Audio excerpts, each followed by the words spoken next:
Ladies and gentlemen, what is this shape? That move is a one-space jump. One-space jump can win you games and get you out of trouble. But depending on who's making the move, it might make you look dumb.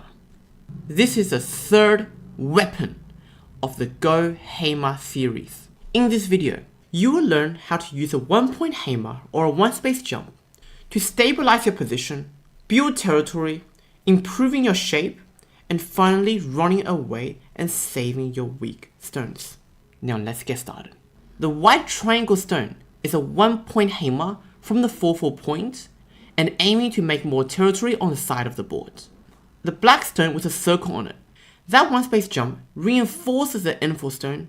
It is jumping towards the center and at the same time building potential for bigger territory on the right side of the board, while simultaneously reducing any potential for white's corner on the left. First, we'll look at how you can use a one-point hammer to strengthen your position and at the same time building and securing a base. So against all of those 4 white moves with a circle, we'll look at this move over here. This is a high approach, which some of you might have seen it in your openings. Your opponent might have played it against you. Now in this position, how can you use a one-point hammer or one-space jump very effectively? If you set to one-space jump over here, you are correct. Now black has claimed its own base, secured some territory, and at the same time strengthens this one stone, and now black's shape down here is much stronger. If you thought this was a good one-space jump, bro, what are you doing? Are you trying to send your stones outside of the go board? If you thought about a one-space jump over here, mate, go get some therapy. Now moving on to the top right position. White has made a one-space approach to the 3-3 point. If you set one-space jump, this is one of the best answers black can play. Because this move not only strengthens your 3-3 point, you've created a base and you claimed some territory. And at the same time, this stone now has a direction. It can aim to jump over here next and run toward the center, or it can keep jumping on the third line and build more territory. For those of you who consider this jump or this jump to save this position, you're not saving your stones. You're delaying your funeral by a few moves.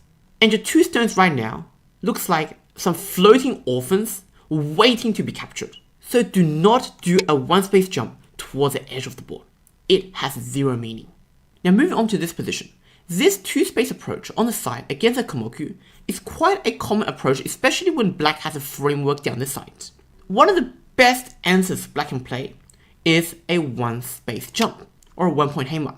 This move encloses your corner. Now you have a solid territory, you've claimed your base. It also has a direction such as extending over here, and you can also consider jumping over here and going towards the center and improving your position from there.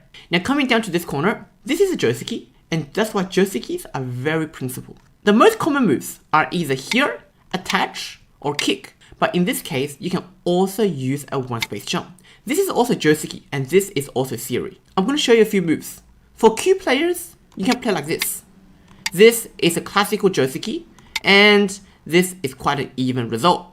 Probably black is slightly better, but it's okay for beginners. When you're a single digit Q player, you might end up playing something like this, and this will be a Joseki. And if you're a strong player and you study a little bit of AI, you will find this move. This move, if black connects, white goes here and black can play somewhere else. Ladies and gentlemen, these 4 positions are the easiest a one-space jump can go. Now we're going to move on to a one-space jump where your objective is to escape. This is when your stones are in danger and you can use a weapon of a one-point hammer to save your weakness and secure your stones. In the upper left corner, white just made a pincer against a one-space approach. So white is playing more aggressive and white is playing more active. Now you have to think to yourself, which is the correct one-space jump? There are 2 of them, over here or over here. The best move in this position is jumping toward the center. If white does not respond to this jump, black will have easy direction of play. For example, black can go down, jump down like this, block white off, and build territory over here. Black can also jump toward the center, or black can jump this way. So there are now 3 directions black can play. Whereas compared to this move, after white blocks, black is forced to live inside. And this move gives white the initiative and the direction of play. It is important to jump towards the center. Some common follow-up for this situation would be white making a jump as well. White can make a 1 space or 2 space jump, and black can keep jumping towards the center and strengthening his stones. Now black is not sealed in, and black has a direction of play. Coming down to this position, white just pincered black 1 more time. What should black do? Yeah, there are actually 2 options. Either a knight move which presses and targets this white stone, but the theme of today's video is a 1 space jump. So black can simply make a 1 space jump, and if white does not answer, then black can go down, seal this stone in the corner, and at the same time close off, build a wall, and black can develop and start building a base and territory down this way. If white does a nice move, 1 space jump or 2 space jump, then black can simply push up, push against white, and black can run toward the center. Black has a direction of play. Now ladies and gentlemen, if you get pincered, if in this position you do not answer white's pincer and you play somewhere else, white's next move will likely be deadly. White's next move will be attachment, killing the stone. Now this stone, although it can survive at a very high level, but this stone is not comfortable. White has a wall, this stone pretty much dead, and white has a very solid position. That's why in this position, to save this stone from any danger, saving yourself from giving white a very good position, you can use a 1 space jump, save this stone, and run towards the center. Another common theme we might face is white has a solid wall over here, and this shape is very strong. If you try to attack the strong stones, you're not going to be comfortable. But here, black has 2 choices. Which 1 space jump is the best? There is 1, 2, and 3. Which one would you prefer? If you jump toward the center, very good. You've saved yourself from danger, and you have a direction of play, and you can run toward the center. Your stones are safe, it's hard for white to attack, and you won't run into much trouble.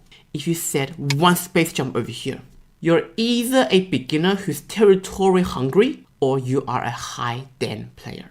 This move secures a base, a small base, maybe 1 eye, precious white stones, and black can also jump towards the center in the next move. So both of these 1 space jump are good.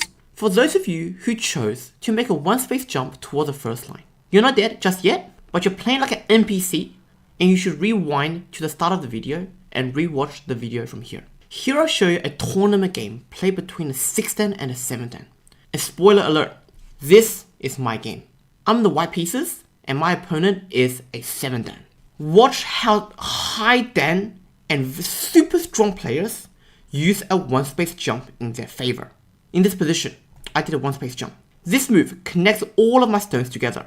Black push, I connect. And black does a 1 space attachment into my corner to steal my base.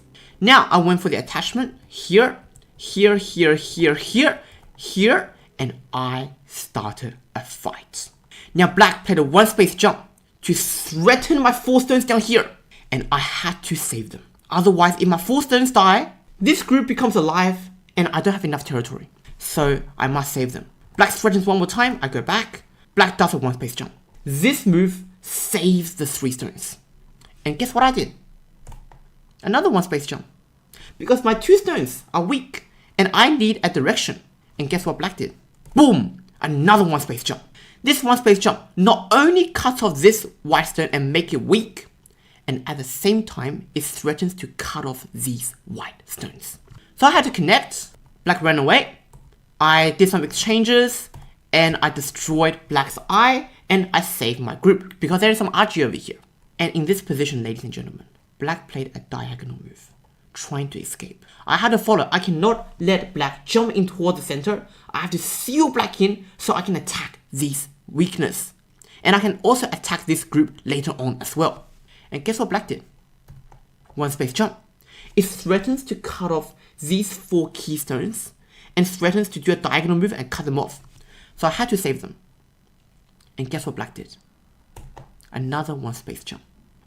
This 1 space jump escapes this whole black group, and it is looking to connect to the corner over here, which already has a base. And this game, right now we're already in Byoyomi, 30 seconds per move, and later on in this game, we both ended up making a 10Q mistake. And we both didn't see it. Had I seen his 10Q mistake, I would have won the game and I would have won the tournament. But because we were both in Byoyomi, he didn't see the 10Q mistake, I didn't see the 10Q mistake, he went on to win the game and he became the tournament champion. Ladies and gentlemen, when you know what you are doing, a one space jump or 1 point hammer can be a light, brutal, sharp, flexible, and speedy move. When you don't know what you are doing, you are using the weapon of a one space jump or 1 point hammer like a dummy. It wastes your turn and at the same time losing your opponent's respect. So don't be that guy. Be the genius. Get out of here. Improve your Go, and I'll see you in the next video.